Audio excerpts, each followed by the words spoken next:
My name is Altavi Shiwing, and I like to brag on God.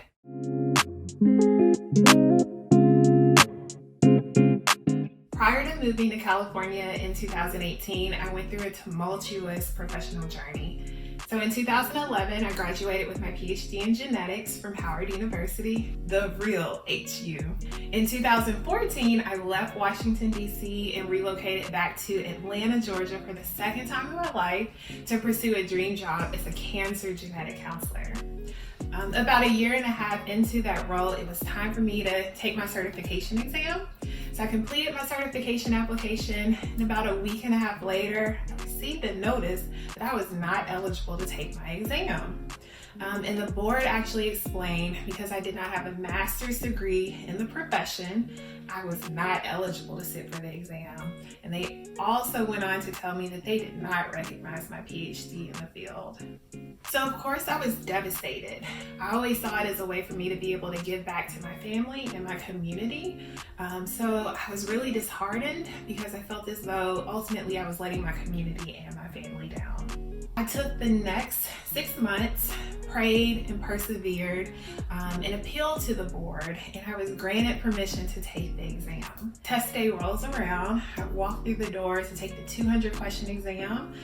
Shortly after I finished, I walk out and I receive the sheet of paper with my score, and it indicated that I failed. So now the clock is ticking because I'm up against a 5-year graduation window, and this meant that I had one last time to take the test before I had the difficult decision to decide whether to take my entire graduate program over again or to pursue a completely different profession. I took the next year, prayed, prepared for my exam, but that also meant that I walked around under distress for an entire year, questioned if my job would be in jeopardy.